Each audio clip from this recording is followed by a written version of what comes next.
Hello everyone, this is Intendant Recusant. On May 23, 2025, Owlcat, the studio behind Rogue Trader CRPG, released the very first trailer for their brand new Warhammer 40K game, Dark Heresy, and of course, I pre-ordered the collector's edition the moment it went live, just like what I did with Rogue Trader.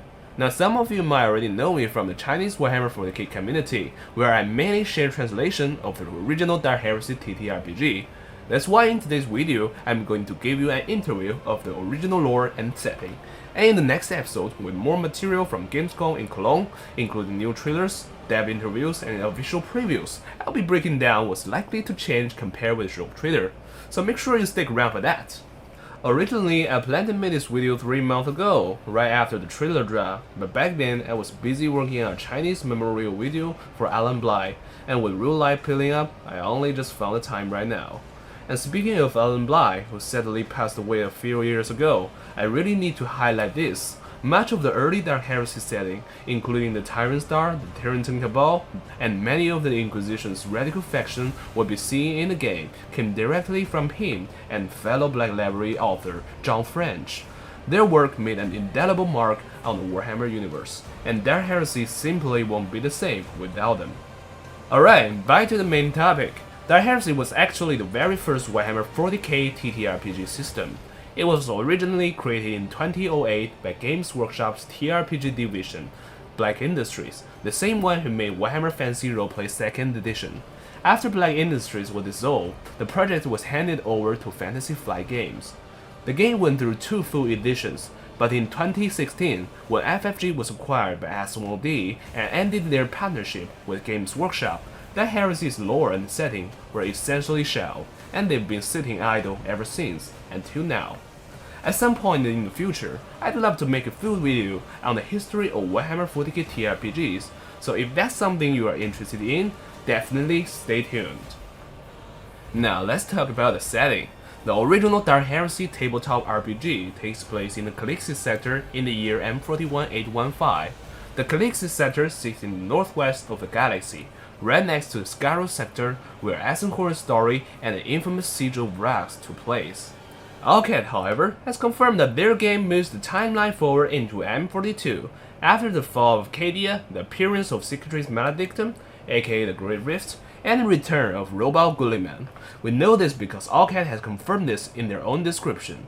And if you've ever seen the 8th edition Galaxy map, the Calixis Sector now falls squarely within the dark half of the Imperium. As the closest neighbor to the Kronos Expanse, Calixis has long been one of its most important resource hubs. In fact, it's already been referenced multiple times in Rogue Trader. One of the houses under your command hails from the Last World, which is the most famous Calixian Forge world. And Argenta herself is from the Ordo Prognatus, a Calixian division of Ordo Dialogus. But unlike the Kronos Expanse, which is largely uncharted and lawless, the Calixis Sector is a fully integrated imperial domain. It's got all the bureaucratic machinery you'd expect, a sector government and its law governor, the administratum, the arbitis, the ecclesiarchy, the adeptus mechanicus, the imperial navy, and the maestra militarum, and above them all, the holy orders of the Inquisition. On top of that, the sector is home to numerous densely populated hive worlds. Because of this, the tone of Dark Heresy should feel very different from Rogue Trader. Instead of frontier exploration, it's more about purging the unclean inside a highly developed imperial society. Owlcat has even mentioned in interviews that the gameplay experience will be darker and distinct from Rogue Trader. Whether they can actually pull that off, though, I'll admit I'm not nearly as confident as I was when I pre-ordered Rogue Trader. By the way, the current sector lord of the Calixis Sector is Marius Hex. Yes, the same guy whose armor you get as a pre-order bonus. In the lore, he's a noble of Terran descent and one of the rare examples of a fair and competent imperial governor. In Warhammer terms, that makes him about as reliable as you could ever hope for. As Owlcat continues to release more details, it's becoming clear that the story will take place entirely on Scintilla, the capital world of the Calixis Sector. Thanks to the infamous Scintillan Fusiliers, an extra militarum regiment with a less than stellar reputation, many players have probably already heard of this planet because of them. After the Andron Crusade, St. Jusis chose Scintilla over the popular candidate Malfi to serve as the sector capital. Today, Scintilla has 4 fully functional hive cities. The first hive city is Cybellus, the administrative heart of the sector. This is where you'll find Sector Governor Lord Heck's palace, known as the Lucid Palace, as well as the Inquisition, Calixis Conclave's headquarters, the Trichome Palace. One of Owlcat's preview images seems to show the Trichome's interior. Cybellus itself is a traditional hive by the sea, flanked by the towering cliffs and rugged coastlines. The local culture is steeped in dueling traditions and ancestor worship, with massive monuments dotting the upper hive. The second hive is Tarsus, Scintilla's financial and religious center, and also the site of Scintilla's starports. Here stands the mighty Cathedral of Illumination, where the archcardinal of the sector synod Ignato presides. Tarsus sits at the edge of the Scintilla's desert, and just outside the hive lies the Adeptus Arbitis precinct fortress, the Fortress of the Just. The third hive is Gammetal City, built inside the crater of Mount Tholos, a giant volcano. Thanks to its geothermal advantages, it boasts some of the finest weapon fanes and forges in the entire sector, rivaling even the great manufactorum of the Last Worlds. If you've played Rogue Trader before, you might remember one of its most famous exploits, the Outlac Mark IV Tholos Auto Pistol.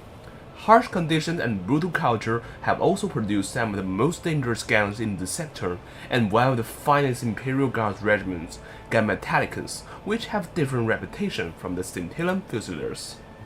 Finally, there's Ambulon. Ambulon is unlike any other hive city in the Imperium. It's a colossal working metropolis built on the back of an ancient machine that endlessly stalks the ways of Scintilla. Entire noble houses, guilds, and worker families live and die on its moving carapace, harvesting oil and precious stone as the city strides across the land. Life here is perilous, buildings shake with every step, unemployment is a crime, and those cast out ending up clinging to the city's underbelly, one slip away from death. With its bizarre culture, deadly folklore, and the ever-present threats that the Green Machine might one day stop, Ambulon is easily one of the most unique and unforgettable landmarks of Calixis Sector. There's also an abandoned hive, Tenebrae, similar to the hive Secundus on Necromunda, though neither GW or FFG hasn't provided any official details yet. It's up to Owlcat now. Personally, I really hope Dark Heresy will let us experience the unique flavor of each of these hives. Oh, and Scintilla has 2 moons as well, Sothis and Lachesis, and Lachesis in particular has some serious lore attached to it, which we'll get into a bit later.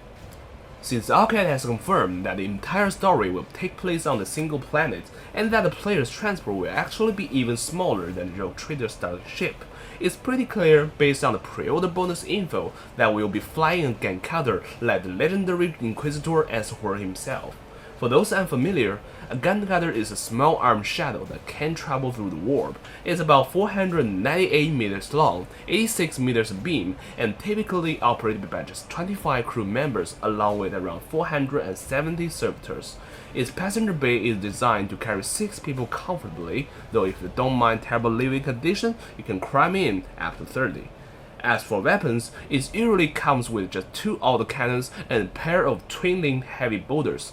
Whether the game will actually let us use it for air support missions like Eagles in Helldivers 2, though that's still unclear. And then there's this massive black sun that keeps showing up in the trailer. That's the Tyrant Star. I actually covered it in a previous Chinese video. It's a phenomenon unique to the Calixis sector, and it forms the very foundation of the Dark Heresy TRPG background. In fact, it's what the name Dark Heresy originally refers to. Even before Androven's Crusade established the Calixis sector, rumors circulated about a cursed black sun destined to bring disaster. These prophecies eventually coalesced into a set of writings known as the Propheticum Hereticus Tenebrae, or the Prophecies of Dark Heresy. In them, the Black Sun is called both the Tyrant Star and Comus. Since the founding of the sector, reports of the so-called spectral sun have surfaced again and again. Without warning, a phantom star wreathed in black fire and radiating some kind of unknown energy will suddenly manifest inside the star system. It shines with a baleful malevolent light for several days, and then vanishes without a trace. Each appearance brings with psychic disturbance, geological upheavals, and social unrest, often sparking riots and mass panic. But about Owlcat's version of Tyrant Star, I have a small question. Official artwork and lore have always depicted the Tyrant Star as a black core sun radiating white light. The only time it ever appeared red was in a piece of fan art, so why Owlcat decided to recreate it as a purplish red one? We really don't know. When the world of Tanis was destroyed by the appearance of Comus in M4709, the Inquisition finally started taking the phenomenon seriously. This led to the creation of a dedicated research group known as the Tyrantine Cabal, which was approved by Calixis Conclave's Lord Inquisitor Kaiden. Now, in the trailer, we catch a glimpse of an Inquisitor who looks suspiciously like Warhammer Fantasy's Balthazar Gelt, if you ever played Total War Warhammer series. That's actually Lord Inquisitor Anton Zerbe, the founder and the presiding leader of the Tyrantine Cabal. There isn't a lot of background detail on him in the lore, so I'll put the text here for those of you who want to pause and read. But in short, Zerbe is a master of balance. His whole job is to keep the Cabal functioning by carefully managing the rival Inquisition faction that make it up. As for his appearance, in the original Dark Heresy artwork, his mask was more almond-shaped. It didn't look like Balthazar Gelt at all. Why Owlcat's artist decided to redesign it this way, I really don't know. That said, the overall design isn't bad. It works. I just personally prefer the original one. The Cabal's headquarters is a place called Bastion Serpentis, a desolate stronghold carved out of ancient polished blackstone and the surface of Lachesis, one of Scintilla's two moons mentioned before. This is where Zerbe spends much of his time holding semi-regular meetings with the other Inquisitors of the Cabal. At these gatherings, members report their activities, share information, and, let's be honest, make allies and enemies alike. It's as much a political arena as it is a forum for discussing threats across the sector. There's an interesting thing I'd like to mention. Within the Tyrantine Cabal lies a hidden order known as the Tenebri Legion, founded by Inquisitor Casilda Cognos, which is a clear reference to The King in Yellow by Robert William Chambers. Its agents are shadows even among fellow Inquisitors. Whenever events occur that might herald the Tyrant Star's return, mass riots, visions of black halo suns, natural disasters, or unprecedented psychic phenomena, Inquisitors and their acolytes are dispatched to observe and collect data. Their findings are then shared with Cabal at large and debated extensively. So what exactly is a Cabal within the Inquisition?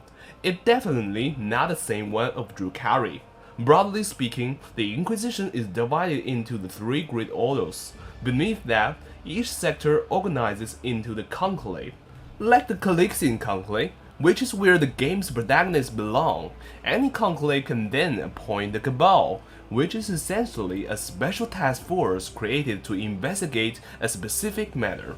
In regions with fewer Inquisitors, the line between Conclave and Cabal can get pretty blurry. Think of a Cabal as an internal working group, an autonomous body within the Inquisition designed to handle particular sensitive or complex issues. Some dismiss them as a secret society or unnecessary bureaucracy, but history has shown that they are remarkably effective. By uniting Inquisitors of very different outlooks and focusing their resources on shared goals, Cabals have proven to be one of the Inquisition's most successful organizational tools. And this isn't unique to Calixis. Over in the Jericho Reach, there was the infamous Dead Cabal. More recently, during the Nakamon Gauntlet campaigns against Abaddon, the Inquisition formed groups like the Sanctus Intent, the Septogrammaton Sanguis, and Grandal Accord. Cabals are, in short, one of the ways the Inquisition adapts to face existential threats. As for the companion characters Owlcat has revealed so far, honestly, the official descriptions are so thin that I don't have much to go on.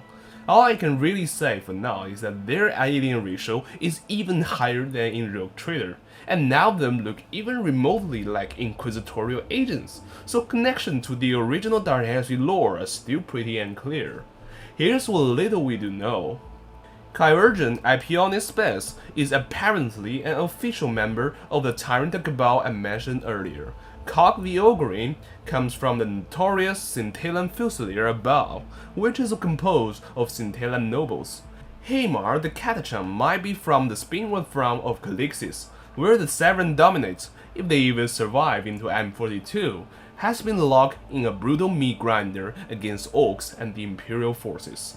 As for the Elder and the crew companions, that's where things get messy. The Elder have long known about the Tyrant Star and even warned the king about it, which means their presence in Calixis Sector has always been vanishingly rare. And the Groot? They only ever appear in a single very minor Radical Inquisition side story. So I really can't say where Owlcat is pulling these two from. Lore-wise, the Calixis Sector only have one notable Elder pirate group, led by Uther Alarion. But knowing Owlcat's style, I wouldn't be surprised if they just made up their own friendly Xenos pirate faction. What's more, according to the info we know, Owlcat has already slotted an entire crew to Enclave under Scintillan itself, so yeah, there's still a lot to unpack here. I'll be doing a separate video where I properly rant about this companion design, so definitely stay tuned for that one. And that's wraps up today's dive into the original Dark Heresy lore behind Owlcat's brand new CRPG. If you have fun watching, please smash that like button, subscribe, and maybe even drop a comment. Tell me which inquisitorial faction, Hype City of Scintilla, or inquisitorial conspiracy you'd love to see in the game. As a TRPG game master and lore translator, I'll be bringing more deep dives into Dark Heresy and the wider Warhammer 40K role-playing universe very soon, so stick around for that. Thanks so much for watching. I'm Tyrant Star, and as always, I'll be seeing you in the next one.